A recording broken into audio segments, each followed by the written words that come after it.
Welcome back to the Crochet Crowd. Today we're going to do the small motif that joins the big connection ones in between. You'll need a total of 30 of these and they are really quick and easy, and I'm going to just show you something before we begin. As I said in the last video, is that a woman had done this and didn't realize that she wasn't doing an octagon but doing a 7-sided. It requires you to be an octagon to have the square shape that is in the middle that will join all of this stuff together. So what we need to do is complete this square, 30 of them, in order to make that happen, and then we're going to join it and then in the next video after this.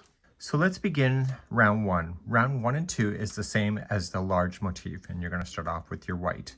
So you're going to begin and create a slip knot,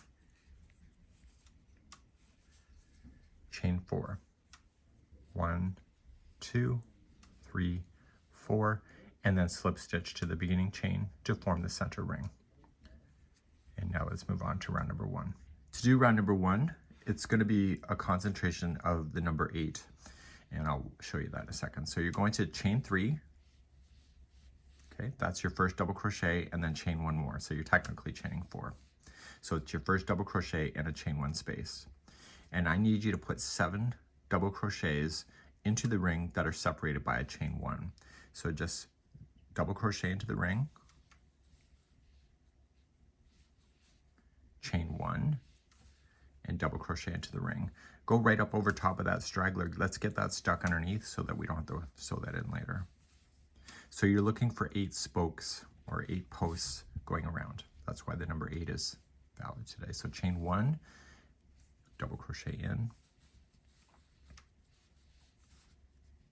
chain 1, double crochet in. So with that chaining of 3 at the beginning, technically chain 4 plus, so you have 1, 2, 3, 4, 5. So keep chaining 1 and placing in double crochets after it.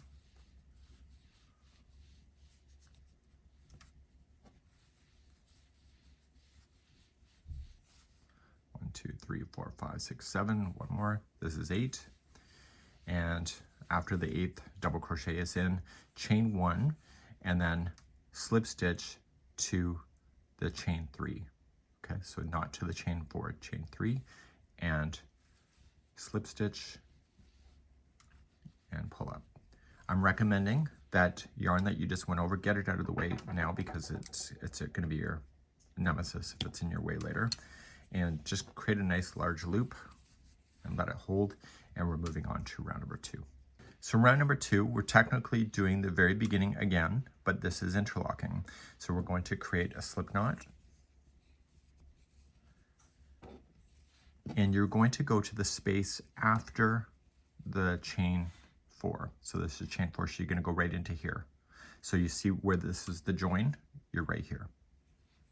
Even if you're left-handed, it's still what you're seeing on screen. So put your slip knot onto your hook, and I want you to go to the center ring, so just go in between.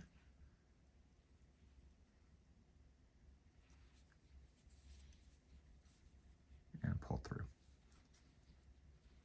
Before you go too far, go into the center of the ring and pull that straggler into the back so it's out of your way so it doesn't confuse you. You're going to chain, you're going to do exactly what you did on number 1. So you're going to chain 4. So 1, 2, 3, and 4. Don't worry about the white. You're just playing between the white at this round. So come into the next space in between, right into the center of the ring, and double crochet in. Okay, leave that top of the white behind the hook. So you're working in front of the white. Chain 1. Come into the next space. Just separate it with your fingers.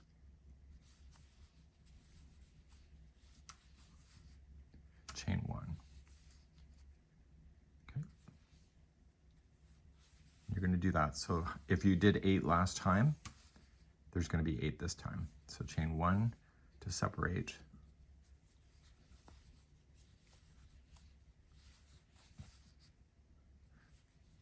Okay. So chain 1.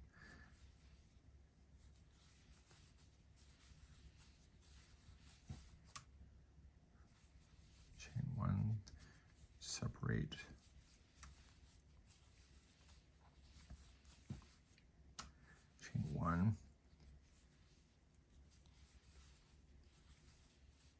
separate, and chain 1. I'm gonna just count, so 1, 2, 3, 4, 5, 6, 7, 8.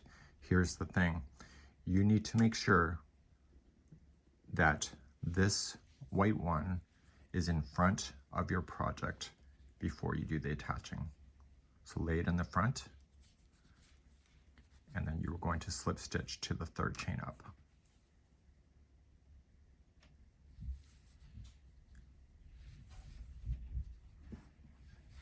Okay, it should be in the front. If it's not in the front, it's not going to work. So you got to make sure you watch that. You're officially done with the color red, so just trim that, get that out of the way, and just push it to the back, and we will secure that in later. And I want you to put the loop that is the white one back onto the hook. And we're going to move on to your next instruction.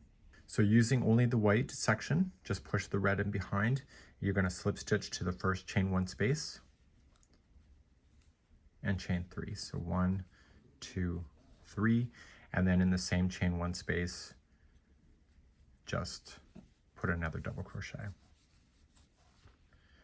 You're now going to chain 2, so 1, 2, and then just using the white only, go into the space after the last post of the white and put in 2 double crochet into that space. So 1 and 2.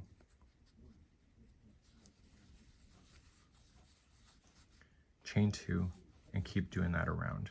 So look for the white, just pull it out of the background, pushing the red over top and in behind, and 2 double crochet in there, and then chain 2 and keep doing that around. And this will be round number 3. So coming up around, you should be able to count 8 of these. So 1, 2, 3, 4, 5, 6, 7, and 8. Chain 2 after the last 2 double crochets are in, and join it to the top of the chain 3. So you still have a round circle, and we're going to convert to a square in just a few moments. So let's begin your final and 4th. Is pretty easy. You're going to chain 3, that'll count as your first double crochet, and a double crochet into the same space as the join. Okay, so it's in the top of that double crochet. Chain 3, that allows you to turn the corner, and in the next double crochet, you're going to place 2 double crochet in.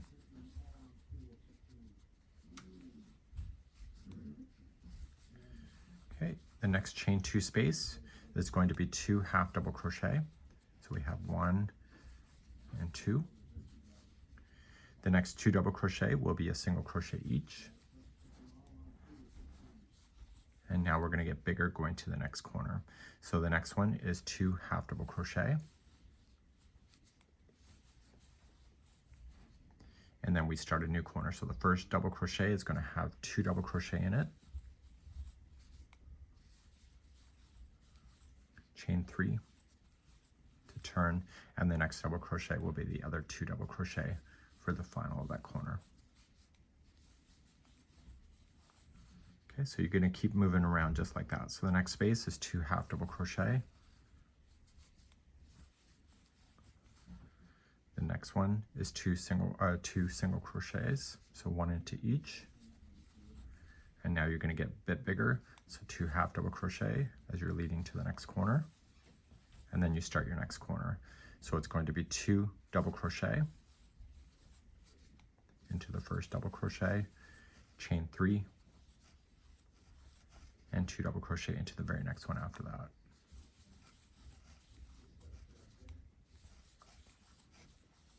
Okay, so you're just going to keep moving around like that. So the next space is 2 half double crochet.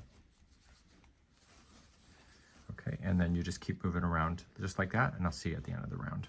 So coming all the way around, so you got your four sides. Your last space before the end is 2 half double crochet.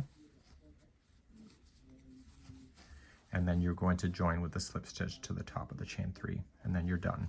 So we'll just quickly cover on weaving in your ends once again, and you need to do a total of 30 of these to fit in. If you're making it any bigger, then you obviously have to make more and have more yarn available on hand. Okay, so we're going to get this done, and we want to weave in our ends. So just kind of pulling it through, I'll just show you one only.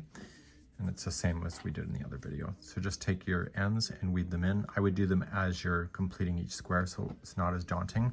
When you secure the first one, kind of make it look the same as the rest. So when you're pulling it in behind, that you don't allow the slack to kind of sink out to the front of your square. You're better to separate the plies than just the strands itself in order to really capture it into position. If you go between the strands, it probably will weasel its way out. And you're just going to go back and forth a total of 3 times, cut it down, and then you're going to have your square ready to go for the next video as we begin to attach everything together.